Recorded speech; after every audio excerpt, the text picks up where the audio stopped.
जंग से ना खुशबू आई, खुशबू बड़ी महंगी होती थी, अरब में खुशबू आज भी बड़ी महंगी है, वो ज्यादा इस्तेमाल करते हैं। मेरी बातों की समझ आ रही है मेरे भाइयों? बड़ी महंगी खुशबू थी। जब वो खुशबू आई तो हजरत उमर ने कहा, घर में पहले पहुंची हजरत उमर के, चूंकि ज्यादा औरतें इस्तेमाल करती थी घर के अंदर खुशबू, मर्द भी लगाते थे। हजरत उमर ने अपनी बीवी से कहा, आपकी ज़ौजा तो थी वो बड़ी खुशबू को पसंद करती थी। हजरत उमर ने अपनी ज़ौजा से कहा कि खुशबू लाओ, मैंने एक औरत की ड्यूटी लगाई है, वो खुशबू तोल तोल के ना तो हिस्सा बराबर सहाबा में बांट देगी। तो आपकी ज़ौजा कहने लगी, किसी बीबी की ड्यूटी लगाने की क्या जरूरत थी, मैं जो मौजूद थी मैं बांट देती हूं तोल के हिस्सा बराबर। आपने फरमाया नहीं तू रहने दे, वो फलानी बीबी बांटेगी।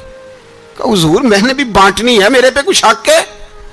आपने फरमाया नहीं, तू तफसील ना पूछ, तू खुशबू दे दे, कोई और बांटेगी। खातूने खाना थी ना, कहने लगी नहीं मुझे भी आज आपको बताना ही पड़ेगा कि कोई जो बांट सकती है तो मैं क्यों नहीं बांट सकती।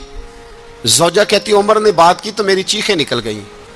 हजरत उमर फरमाने लगे, जब तू खुशबू बांटेगी ना तेरे हाथों को भी लगेगी, तेरे दुपट्टों को भी लग जाएगी।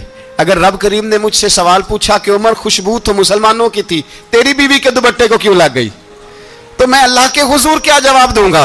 अगर अल्लाह ने यह सवाल किया कि तेरी बीवी ने क्यों लगाई, वो तो हिस्सा था मुसलमानों का, तो तूने तेरी बीवी ने क्यों लगाई? तो फरमाया मैं नहीं चाहता कि अल्लाह के हुजूर मुझे और तुझे बाजपुरस हो, लिहाजा किसी और को बांटने दे।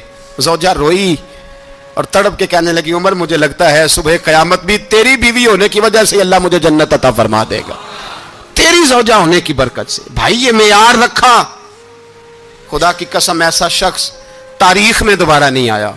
इतना बड़ा आदमी, इतना बड़ा शख्स, इतना बड़ा आदमी, और फिर रंग ये है कि उमर 22 लाख मुरब्बा मील का हुक्मरान, 22 लाख, और खजूर के दरख्त के नीचे मट्टी का ढेला लेके सो गए हैं, परवाह कोई नहीं, कोई मसला ही नहीं। 2 गुलाम साथ बैठे, तो एक रोटी हजरत उमर ने घर से मंगवाई, थोड़ा सा सिरका, तो गुलाम कहने लगे हमने भी खानी है। फरमाया कोई अर्ज नहीं, रोटी को पेट भर के खाना जरूरी तो नहीं, 3 हिस्सों में बांट लेते।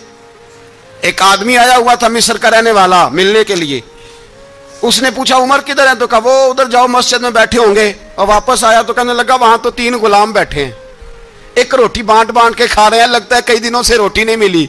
कहा 3 गुलाम तो कोई नहीं, वहां 2 ही थे, तीसरे तो अमीरुल मोमिनीन थे। उसने कहा नहीं नहीं 3 गुलाम हैं, कपड़े भी एक तरह के पहने हुए, बल्कि 2 के तो फिर सही हैं, तीसरे के तो ज्यादा माड़े हैं, कपड़े भी एक तरह के, खाना पीना भी एक तरह का, और उनका नशिस्त बर्खास्त भी एक तरह की है, लिहाजा कोई फर्क नहीं।